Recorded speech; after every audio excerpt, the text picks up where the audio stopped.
Good morning, everyone. Welcome to Unique Coaching Classes, Bajaj Nagar.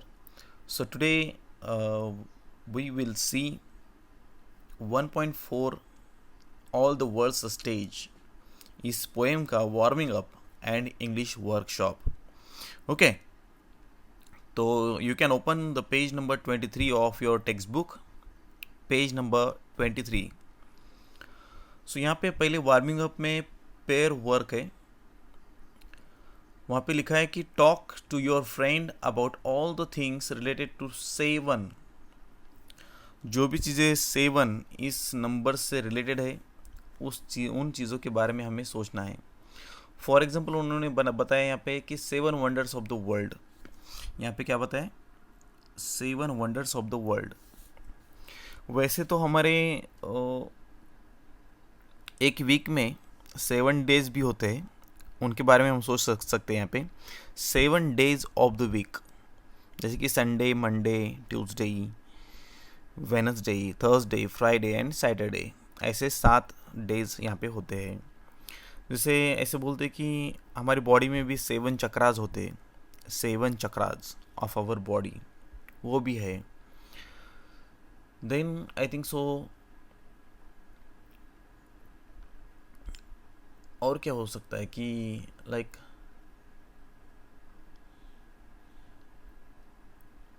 many things are there which can be related to the seven. Okay, तो ऐसे आप सोच सकते हैं इसके बारे में.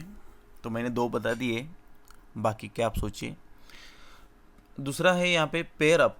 ये यहाँ पे दूसरा जो क्वेश्चन है, pair up with your partner and name those given below all of the under. जो नीचे दिए गए जो बातें हैं, कुछ हमें उनके एग्जाम्पल देने हैं. जैसे कि the 7 wonders of the world. अब 7 वंडर में हमारे भारत में का ताजमहल आता है, इंडिया का ताजमहल. चाइना की the great wall of China आती है. ग्रेट पिरामिड ऑफ गीज़ा आता है, इजिप्ट का. द उसके बाद में आई think so the statue of liberty आता है. ओके, फिर आई थिंक सो जॉर्डन का जो पेट्रा जो है वो भी आता है. ओके, ब्राज़ील का क्रिस्ट ऑफ रिडीमर आता है. ओके, और जैसे कि उसके बाद में हम सोच सकते कि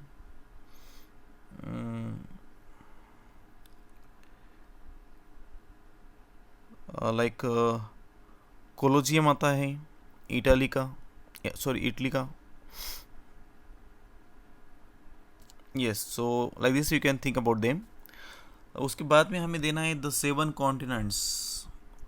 continents of the world. I think सो उसमें आता है एक नॉर्थ अमेरिका आता है, साउथ अमेरिका आता है, अफ्रीका, अंटार्कटिका आता है, ऑस्ट्रेलिया आता है, एशिया, हमारा जो एशिया कॉन्टिनेंट है वो भी आता है, और उसके बाद में हमारे जो ऊपर है यूरोप. ऐसे 7 कॉन्टिनेंट्स आई थिंक सो आते हैं. उसके बाद में यहाँ पे नेक्स्ट एक्टिविटी है 7 कलर्स ऑफ द रेनबो. अब 7 कलर्स ऑफ द रेनबो में हम बचपन में एक देखिए, छोटे बच्चों में जो इंग्लिश स्कूल के बच्चे होते हैं उन्हें एक पोएम भी है, वो गाते हैं violet, indigo, blue and green, yellow, orange and red. तो ये जो कलर्स है ये 7 कलर्स ऑफ द रेनबो है. Next is there the 7 notes of the music. So I think so that's is सारेगामापधनिसा, सॉरी सारेगामापधनि. ये 7 नोट्स ऑफ द म्यूजिक है.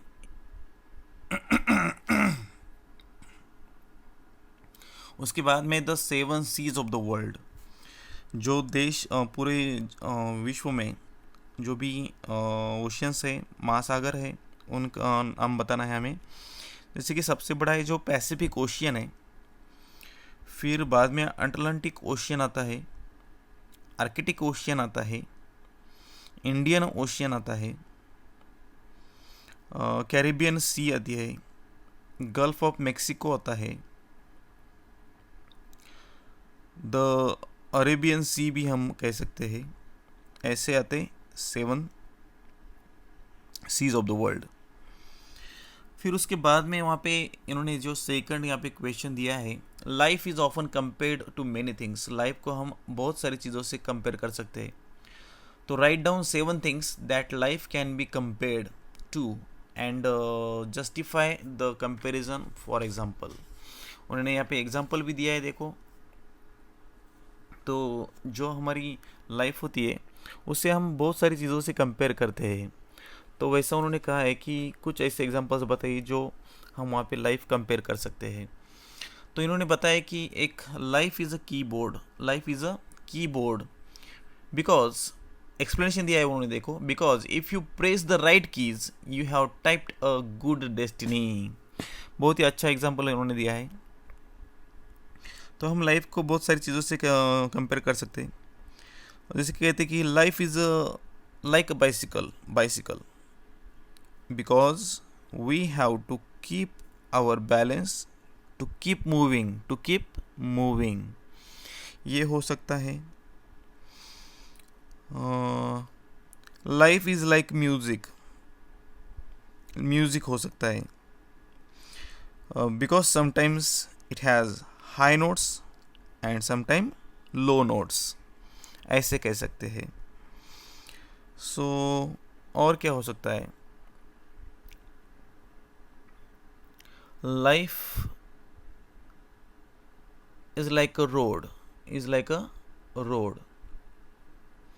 sometimes smooth, sometimes rough, means sometimes difficulties, sometimes happiness is there, or the we can say good things are there in our life. और क्या कह सकते कि life is like a river, we have to just flow, means always we have to keep flowing, though there are the obstacles we have to remove them and go ahead। Okay, ये हो सकता है। उसके बाद में हम कह सकते कि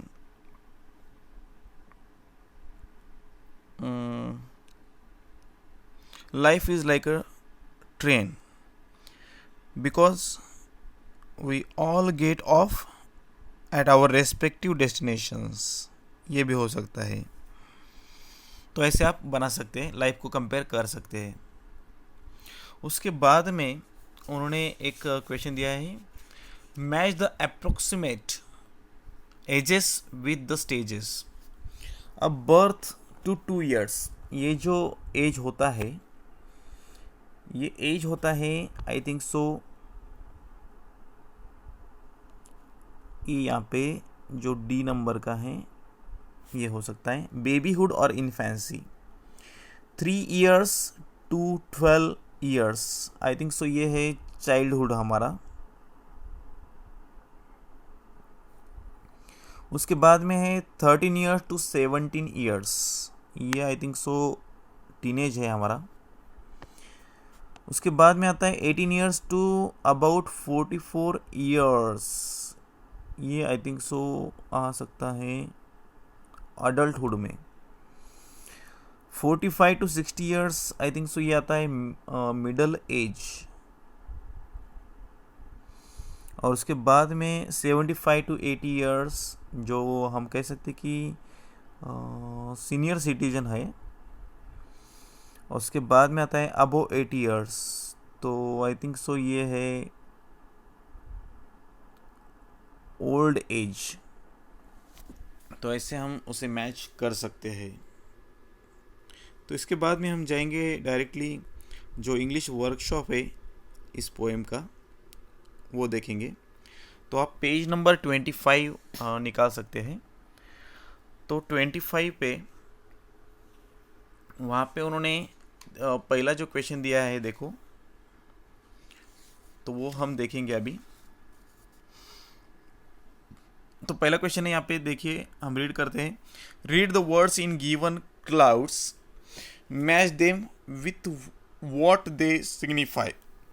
स्टेज, उन्होंने पहला आंसर दिया है यहाँ पे स्टेज। स्टेज जो सिग्निफाई करता है यहाँ पे उन्होंने दिया है लाइफ से। ओके, लाइफ को सिग्निफाई करता है। अब कैरेक्टर्स जो है आई थिंक सो ये सिग्निफाई करता है roles played by human beings. अब स्क्रिप्ट जो है, script I think so signify करता है स्टोरी ऑफ लाइफ। अब डायलॉग्स क्या है? डायलॉग्स है means I think so conversation. Entry, entry means I think so birth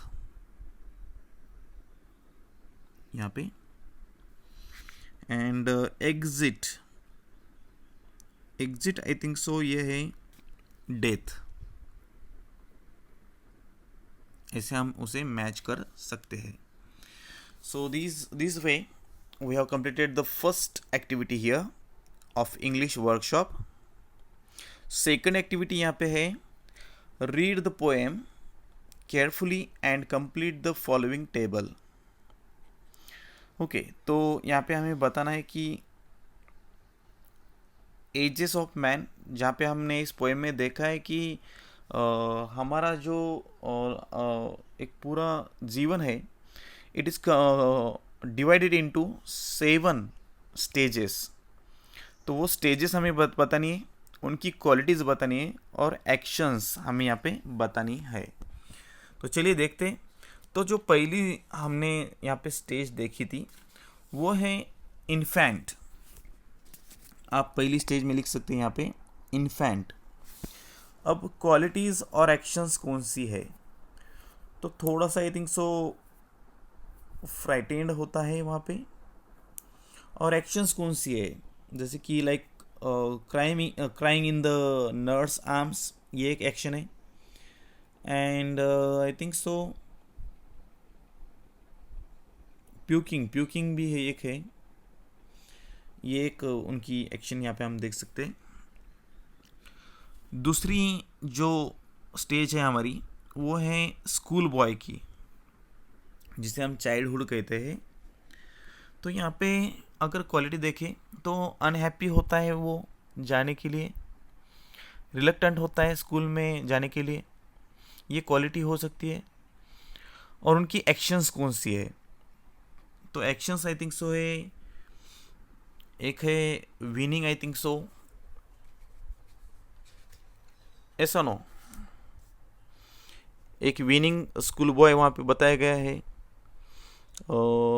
like creeping like snail, ये एक उनकी एक्शन है, यहाँ पे हम बता सकते हैं। उसके बाद में है थर्ड स्टेज। थर्ड स्टेज में आता है लवर, जो टीनेज है हमारा। अब लवर की जो क्वालिटी हम देख सकते हैं कि वो है ओफुल, WOEFUL, वहाँ पे आप लिख सकते हैं यहाँ पे क्वालिटी ओफुल। अब उनकी एक्शंस कौन सी है? तो आई थिंक सो एक्शंस उनकी है एक साइंग लाइक फर्निस, ये एक एक्शन है उनकी। उसके बाद में हम देख सकते हैं कि लाइक सिंगिंग सैड बलाड्स, ये भी हम कह सकते हैं यहाँ पे। उसके बाद में आती है चौथी स्टेज। अब चौथी स्टेज है सोल्जर की, यंग मैन, वहाँ पे लिख लीजिए सोल्जर यंग मैन। अब इनकी क्वालिटी कौन सी है? यंग मैन की क्वालिटी होती है बहुत ही एम्बिशियस होते हैं, एम्बिशियस ये उनकी क्वालिटी हो सकती है। और उसके बाद में जलस भी होते हैं, जलस इन ऑनर कह सकते हैं हम उन्हें। अब सोल्जर की एक्शंस कौन सी है? तो आई थिंक सो पहली हम वहाँ पे एक्शन देख सकते हैं कि क्विक इन क्वारलिंग एक उनकी क्वालिटी एक्शन हो सकती है। और like ready to face the death also we can seer, और फेसिंग डेंजर हम कह सकते हैं, फेसिंग डेंजर, ये क्वारलिंग, ये उनकी क्वालिटी एक्शन हो सकती है। 5 नंबर की जो स्टेज है हमारी वो है मिडल एज, और मिडल एज्ड मैन हम कह सकते हैं कि अडल्ट मैन कह सकते हैं हम वहाँ पे। अब इनकी अगर क्वालिटी देखी जाए तो वो है थोड़े से फैट होते हैं, राउंड बेली होती है उनकी। तो ये एक क्वालिटी है। और बहुत ही वाइज खुद को ये मानते हैं, वाइज एक क्वालिटी उनकी हो सकती है। तो अगर इनकी एक्शंस देखी जाए तो ये कुछ हमें एडवाइजेस देते रहते हैं, ऐसा नो। तो हम यहाँ पे कह सकते हैं कि गिव्स मॉडर्न इंस्टेंसेस, ये इनकी एक एक्शन यहाँ पे हो सकती है, मीन्स गिविंग एडवाइजेस। 6 नंबर की जो स्टेज है अब हमारी, वो है एल्डरली मैन है, जो सीनियर सिटीजन होता है। और सीनियर सिटीजन की अगर हम देखें तो वो बहुत ही थीन होते हैं, एक क्वालिटी वहाँ पे दिखाई है। और शंक होते जाते हैं, ऐसा नो। अब इनकी अगर एक्शन देखी जाए तो लाइक इनकी आई थिंक सो एक ही है, विस्लिंग साउंड उनका आता है, ऐसा नो। विस्लिंग साउंड उनके इससे आता है। और लाइक टॉकिंग जो उनकी होती है वो एक श्रील वॉइस में आती है, ये एक उनकी एक्शन कह सकते हैं हम। 7 नंबर की जो स्टेज है वो है लास्ट स्टेज, जहाँ पे हम कह सकते हैं कि बहुत ही ओल्ड मैन होता है और उसे सेकंड चाइल्डहुड कहते हैं। तो इनकी अगर हम क्वालिटी देखें तो बहुत ही चाइल्ड लाइक होते हैं, चाइल्डिश होते हैं। और कह सकते कि सेंस होते हैं, एक्चुअली इनसेन होते हैं, ऐसा नो। तो ये का हम उनकी सेनेल सेनेल कह सकते हैं हम उन्हें, yes, E N I L E. और इनकी अगर एक्शन देखी जाए तो आई थिंक सो एक्शन क्या कह सकते हैं इनकी एक्शन। अब एक ही है कि एक्चुअली वो ऑब्लिवियन रहते हैं, कि actually whatever the surrounding is there of them, surrounding से बहुत ही ऑब्लिवियस वो रहते हैं, ये हम उनकी एक एक्शन कह सकते हैं। चलिए आगे बढ़ते हैं। पेज नंबर है 26, जहाँ पे हमें 3rd नंबर का क्वेश्चन पहले आया है। यहाँ पे हमें क्या करना है, डिफरेंसेस बताने हैं। अब यहाँ पे पहला जो क्वेश्चन है, write down in your own words the differences between the following stages of a man's life. तो पहले जो है second stage and 4th stage, इसमें हमें एक डिफरेंस हमें यहाँ पे बताना है कि सेकंड और 4th स्टेज में क्या डिफरेंस है। अगर हम देखें in the second stage man enters the childhood phase of life, जो चाइल्डहुड की फेज होती है। लाइक दिस स्टेज शोज और showed by a school going boy who has a shining morning face and wants to go to school, reluctant to go to school. The boy carries his satchel and creeps like a snail due to his unwillingness. So actually these things I think so they have showed. But in 4th stage, man enters to the adulthood. This stage is represented by a soldier who is bearded like a leopard and will take on any challenge to prove his manliness. So the soldier is ready to fight anyone who questions his honor and wants to build a reputation for himself, like we can see here. तो ये difference है दोनों इसमें। अब 3rd stage and 5th जो stage है उसमें हमें यहाँ पे डिफरेंस हमें बताना है। जो भी 3rd स्टेज है यहाँ पे, 3rd स्टेज जो आती है यहाँ पे आई थिंक सो 3rd स्टेज है इनकी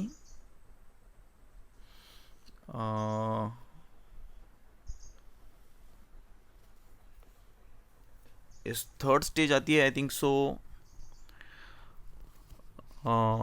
यस सेकंड स्टेज आती है चाइल्डहुड, और उसके बाद में आता है लवर। यस, लवर की जो स्टेज है वो हम देखेंगे।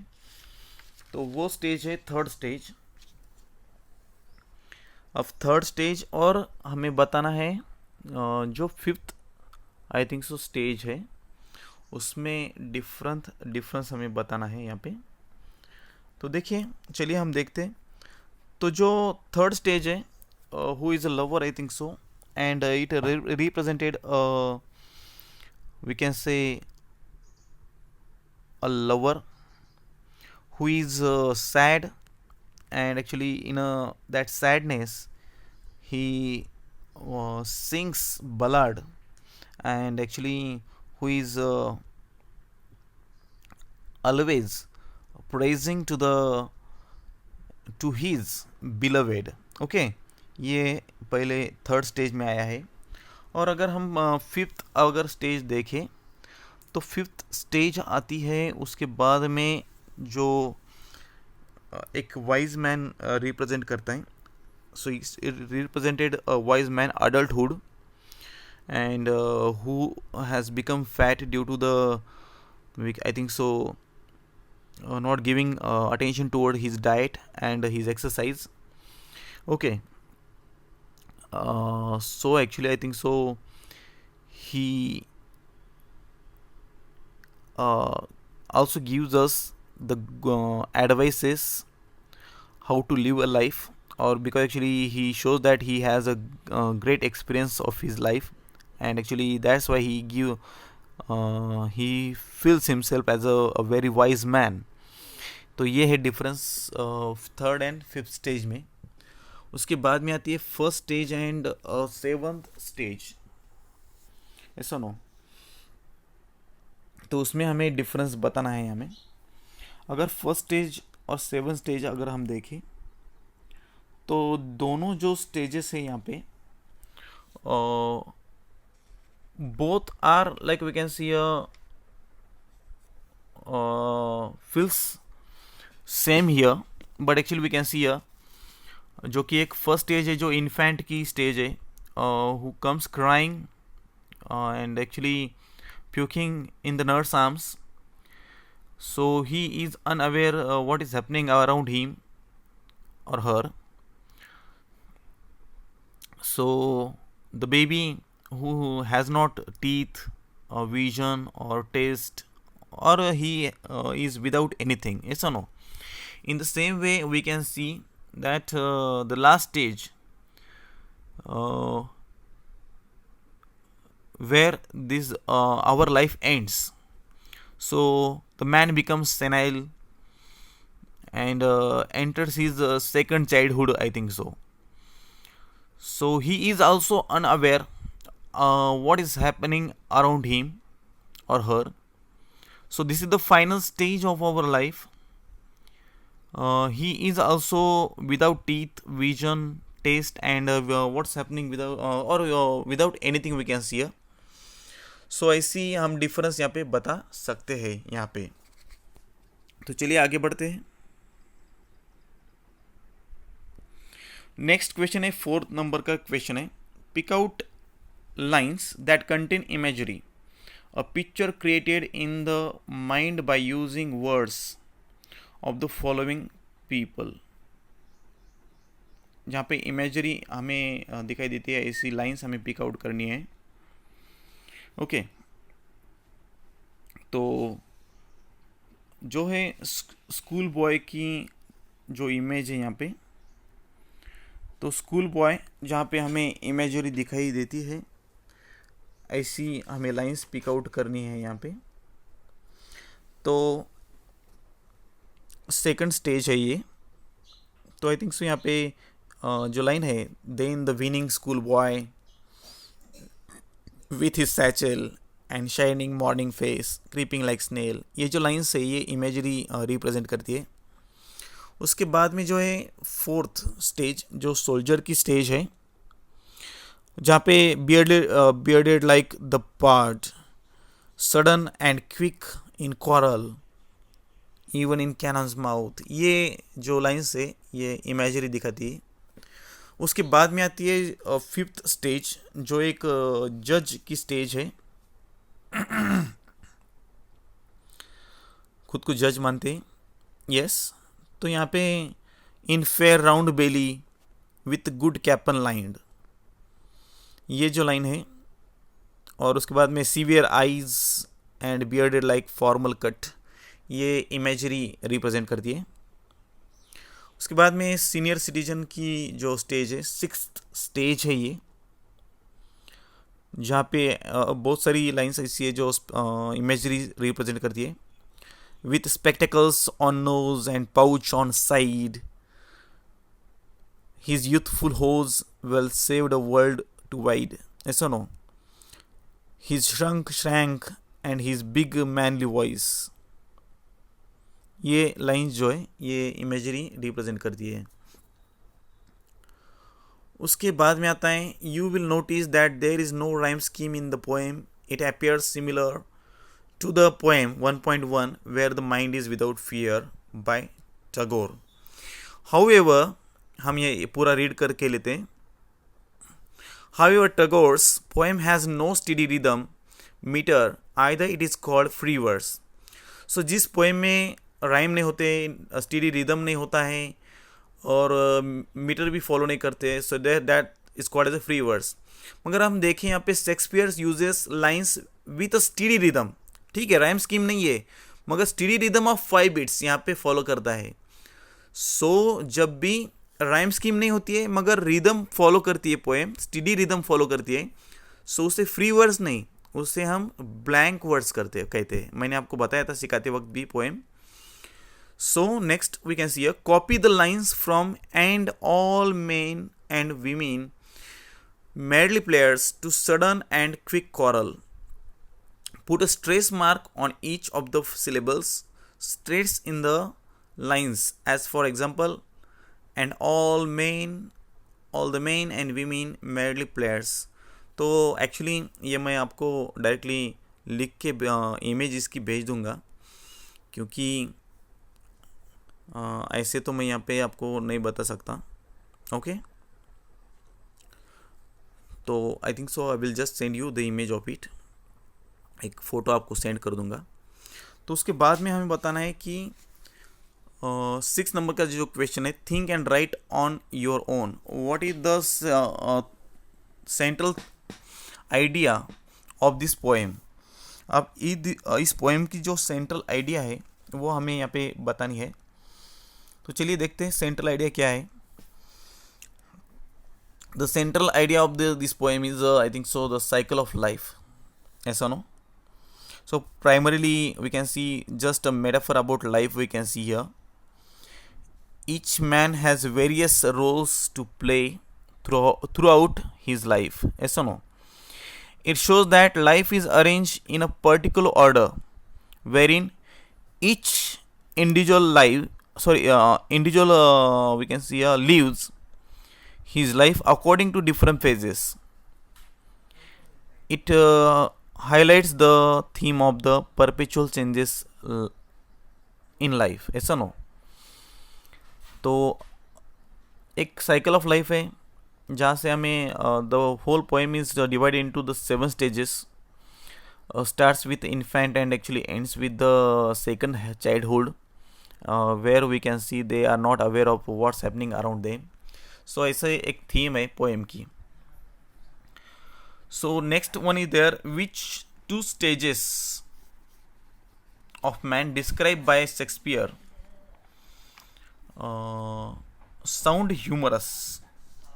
Okay, जो कि एक ह्यूमरस हमें लगती है, ऐसी 2 जो आई थिंक सो स्टेजेस है वो कौन सी है और हमें क्यों ऐसा हमें बताना है यहाँ पे। तो आई थिंक सो शेक्सपियर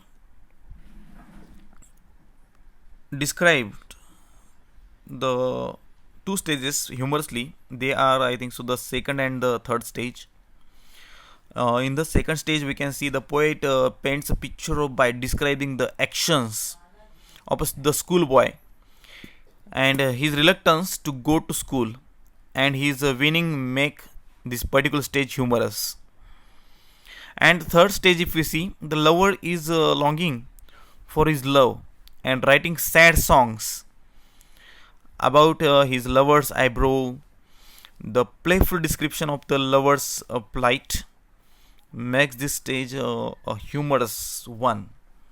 ओके, तो ये है आंसर इस क्वेश्चन का। और उसके बाद में है थर्ड क्वेश्चन यहाँ पे। तो यहाँ पे बताया गया है कि सेवन स्टेज, द लास्ट और the seven stage of life sounds very sad and miserable. How can you make old age also very cheerful one? तो simple way is there if you want to live your last stage joyfully, or you can say if you want to make your life happy at the end of your life. So I think so some things are there, you should make preparation of those all the things, or you should maintain those all the things. तो पहली तो बात है actually you have to maintain your good health, because actually I think so it is said that at the end of the life you have to really deal with some I think so diseases and some health problems. So I think so if you keep your good health, so or if you maintain your diet perfectly, so I think so it will be very beneficial to you. उसके बाद में होता है कि actually you should maintain the relations with your surrounding people, or the whatever the people are there surrounding to you, or the family members are there, so who can help you to be cheerful at the end of your life, and they will be close to you. And I think so another one thing is that that you should have the good wealth, or you should have money at you. They actually at the end of life you need it very much, because actually sometime we get some like health problems, so I think so we need it very much. So this is the one way to make our life happy and cheerful at the end of the life. Okay, yes. तो उसके बाद में आता है 7 number का question. The poem is entirely metaphorical, pick out the comparisons from the poem. जो भी poem में कंपेरिजन किए गए हैं तो वो कंपेरिजन हमने पिक आउट करने। तो वर्ड जो है, वर्ड की कंपेरिजन हुई है स्टेज से, स्टेज। और जो एक्टर्स है, एक्टर्स की जो कंपेरिजन हुई है वो कंपेरिजन हुई है आई थिंक सो प्लेयर्स से, प्लेयर्स, करेक्ट। और उसके बाद में आता है birth and death. Birth and death की आई थिंक सो एक कंपेरिजन हुई है entrances and exits, entrances and exits. Yes, open the page number 27। यहाँ पे स्कूल बॉय है, तो स्कूल बॉय की कंपेरिजन हुई है स्नेल से, अ स्नेल।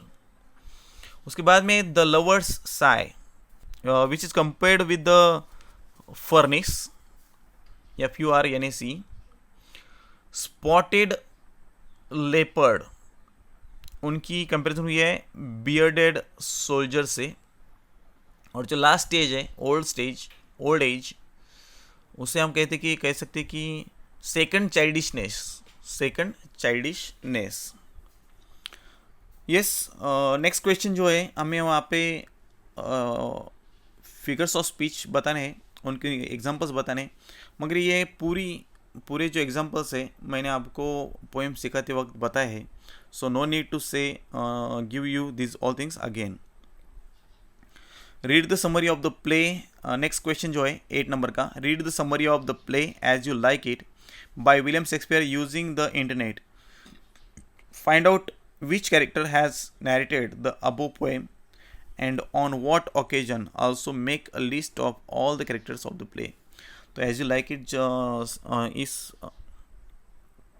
प्ले से ही ये पोएम ली गई है, तो आपको इंटरनेट से ये पूरा उसकी समरी देखनी है और जो भी कैरेक्टर्स है उनके पढ़ना है, और इसके बारे में आपको इन्फॉर्मेशन निकालनी है। तो ये आपको खुद करना है। और लास्ट का जो है, read the poem again and write an appreciation of the poem in a paragraph format. Okay, तो चलिए देखते हैं।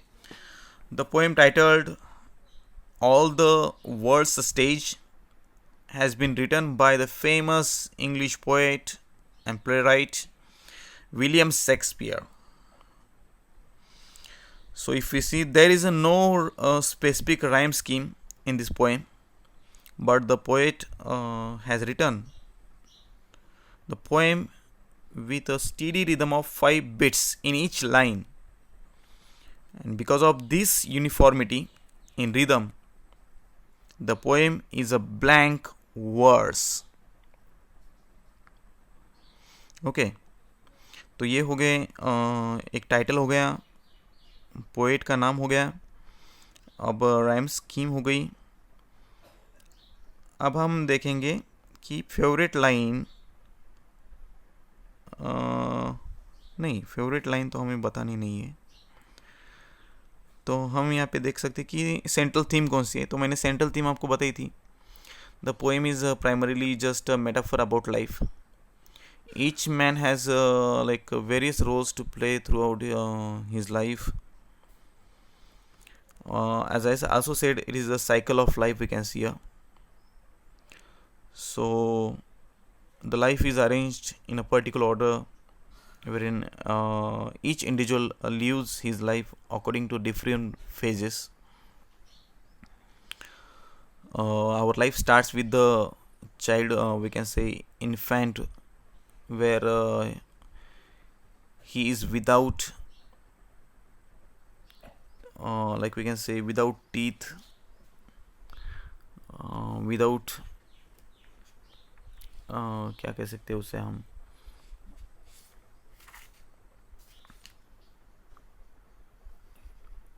विदाउट टीथ होता है, and actually he is unaware about what is happening around him or her. और उसके बाद में same thing is there, it ends with the old age, जहाँ पे भी he is unaware about what is happening around him और her. Yes, तो ये हमने एक ये देखी थी, थीम देखी थी। उसके बाद में हम देख सकते हैं कि फिगर्स ऑफ स्पीच, जहाँ पे the figures of speech used in this poem are simile, like metaphor, alliteration है, inversion है, onomatopoeia है, hyperbole है, repetition है, and transport epithet भी है. So one example you can give one of them. Okay, so this is the, I think so, appreciation of this poem. So I think so we will stop here today and meet in the next lecture with the next lessons, warming up and English workshop. So thank you very much. Bye.